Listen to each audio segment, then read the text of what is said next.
অবিসম্মানিত রহমান হযরত মাওলানা মুফতি সৈয়দ মোহাম্মদ ফয়সাল করিম শেখ।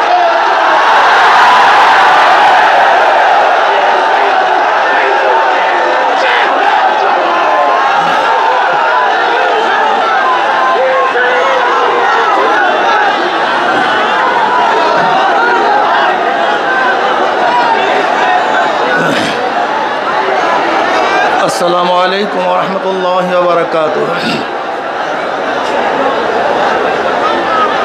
নাহমাদু ওয়া নুসাল্লি আলা রাসূলিহিল কারীম, আম্মা বা'দ। আউযু বিল্লাহি মিনাশ শাইতানির রাজীম। বিসমিল্লাহির রাহমানির রাহিম। ইন তাত্তাকুল্লাহা ইয়াজআল লাকুম ফুরকান। সাদাকাল্লাহুল আলিয়্যুল আযীম।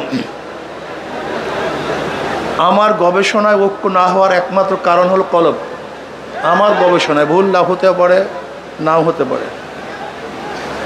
আমাদের সমস্যা হলো অন্তরের ঐক্যতা নেই, অন্তরের মধ্যে মহাব্বত নেই, ভালোবাসা নেই।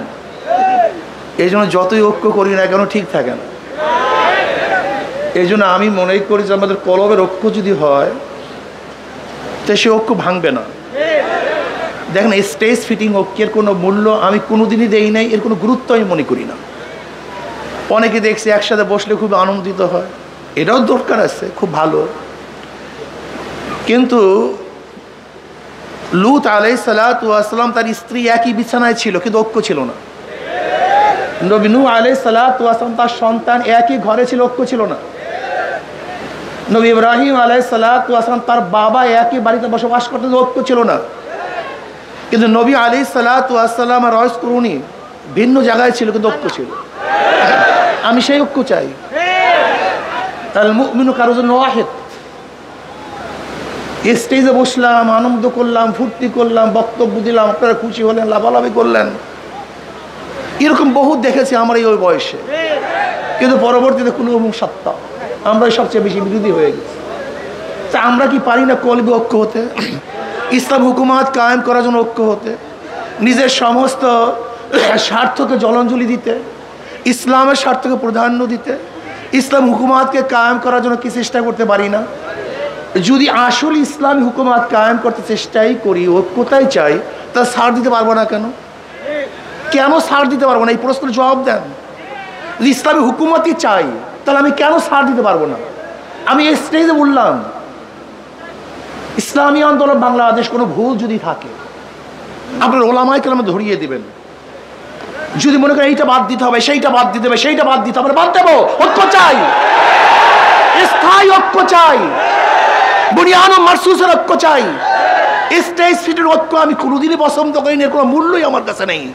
আফগানিস্তানে কলবি ঐক্য ব্যতীত বিশাল একটা জয় করেছিল, পরবর্তীতে তাদের মধ্যে সবচেয়ে বেশি মারামারি কাটাকাটি হয়েছে। কিন্তু পরবর্তীতে এককভাবে নেতৃত্ব দিয়েছে, আর কোনো মারামারি কাটাকাটি হয়নি। আপনি কি ভেবেছেন? ধরে নেন অলাও ফরজান। আজকে আমরা কলবি ঐক্য ব্যতীত একটা স্টেজ ফিটিং ঐক্য করলাম, ইসলামী হুকুমাত কায়েম করলাম, পরের দিন কি হবে বলেন তো? পরের দিন কি হবে?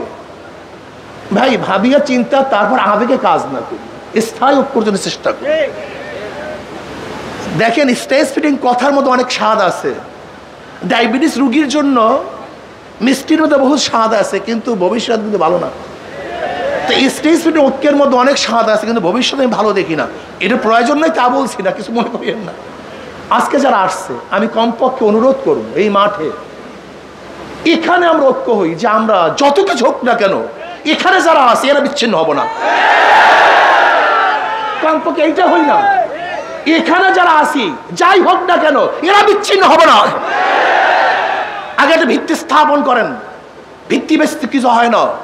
আহলে হক আগে ঐক্য হন। যদি আপনারা ঐক্যবদ্ধ হতে পারেন তাহলে আপনাদের কাছে এমন সুযোগ আছে, আপনারা যা ইচ্ছা তাই করতে পারবেন। কি কয় যে আমাদেরকে বাদ দিয়ে কেউ কিছু করতে পারবে না। আমি বলি আমরা ইসলাম হুকুমাত কায়েম করব, ওদেরকে আমাদের গোলাম বানিয়ে রাখবো। আমাদেরকে বাদ দিয়ে মানে কি আমরাই ক্ষমতায় যাব? ক্ষমতায় যাব আমরা, আর বের যাবে কে? 92% মুসলমানদের দেশে ওলামায়ে কেরাম ক্ষমতায় যাবে, এটাই যৌক্তিক। ক্ষমতায় না যাওয়াটা অযৌক্তিক।